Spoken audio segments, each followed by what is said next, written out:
I think it's disrespectful for you to come into the Oval Office and try to litigate this in front of the American media. Right now, you guys are going around and forcing conscripts to the front lines because you have manpower problems. You should be thanking the president for trying to bring it into this conflict. Have you ever been to Ukraine that you say what problems we have? I have been to. Come once. I've actually watched and seen the stories, and I know what happens is you bring them on a propaganda tour, Mr. President. Do you disagree that you've had problems bringing people into your military? And do you think that it's respectful to come to the Oval Office of the United States of America and attack the administration that is trying to prevent the destruction of your country?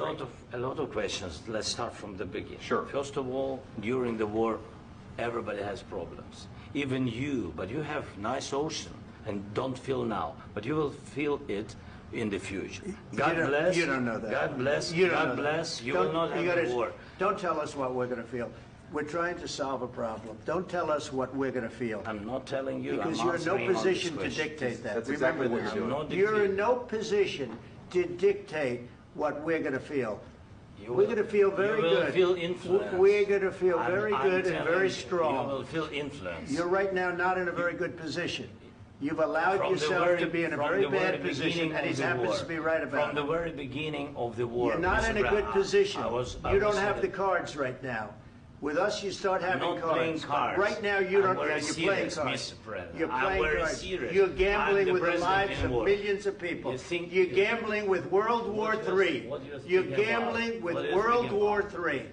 And what you're doing is very disrespectful to the country, this country. That's backed you far more than a lot of people said they should have. Have you said thank you once? This entire entire meeting? times. No, in this Even entire today. meeting, have you said thank Even you? today. You went to Pennsylvania and campaigned for the opposition in October. Offer some words of appreciation for the United States of America and the president who's trying to save your country.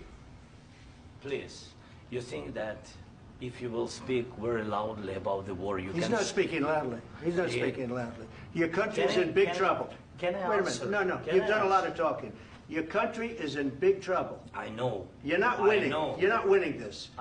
You have a damn good chance of coming out okay because of us. Mr. President, we are staying in our country, staying strong from the very beginning of the war. We've been alone, and we are thankful. I said thanks you haven't in been this alone. cabinet, You and haven't not been only alone. in this cabinet. We gave you, through this stupid president, $350 billion.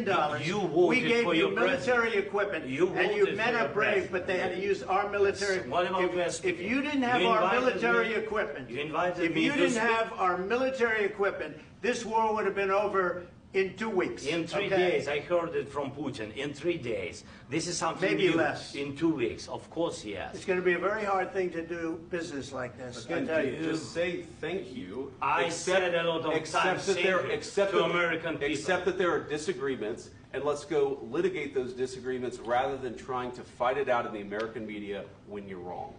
We know that you're wrong. But you see, I think it's good for the American people to see what's going on. I understand, sir. I think it's very important. That's why I kept this going so long.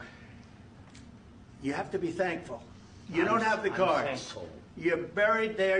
Your people are dying. You're running low on soldiers. Listen, you're running low on soldiers. It would be a damn good thing. And then you tell us, I don't want a ceasefire. I don't want a ceasefire. I want to go, and I want this. Look, if you could get a ceasefire right now, I tell you, you take it so the bullets stop flying and your men stop getting killed. Of course, we want to stop the war. But you're saying you don't want a ceasefire. But I said to you, I want a ceasefire. With guarantees. Because you'll get a ceasefire faster than an agreement. Ask our people about ceasefire, what they think. That wasn't with me. For you what, that wasn't with me. That was with a guy named Biden, who was not a smart person. That was with Obama. It was your president. Excuse me. That was with Obama, who gave you sheets, and I gave you javelins. Yes. I gave you the javelins to take out all those tanks. Obama gave you sheets. In fact, the statement is, Obama gave sheets and Trump gave javelins. You got to be more thankful, because let me tell you, you don't have the cards. With us, you have the cards. But without us, you don't have any cards. One more question to Mr. Vice President. I'm sorry. It's going to be a tough deal to make, because the attitudes have to change. What if Russia breaks ceasefire? What if Russia breaks peace talks? What do we do then? I understand that it's a heated conversation right now. What are you saying? She's asking, what if Russia breaks the ceasefire? What if anything? What if a bomb drops on your head right now? Okay? What if they broke it? I don't know. They broke it with Biden because Biden, they didn't respect him. They didn't respect Obama. They respect me. Let me tell you, Putin went through a hell of a lot with me. He went through a phony witch hunt where they used him and Russia. Russia. You ever hear of that deal? That was a phony Hunter Biden, Joe Biden scam. Hillary Clinton, Shifty Adam Schiff. It was a Democrat scam. And he had to go through that. And he did go through it. We didn't end up in a war. And he went through it. He was accused of all that stuff. He had nothing to do with it. It came out of Hunter Biden's bathroom. It came out of Hunter Biden's bedroom. It was disgusting. And then they said, oh, the laptop from hell was made by Russia. The 51 agents. The whole thing was a scam. And he had to put up with that. He was being accused of all that stuff.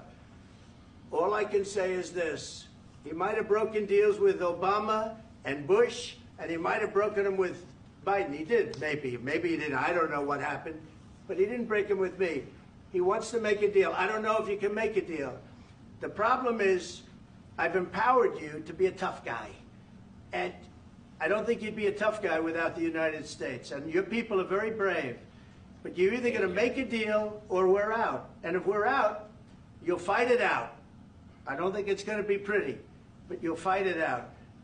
But you don't have the cards. But once we sign that deal, you're in a much better position. But you're not acting at all thankful.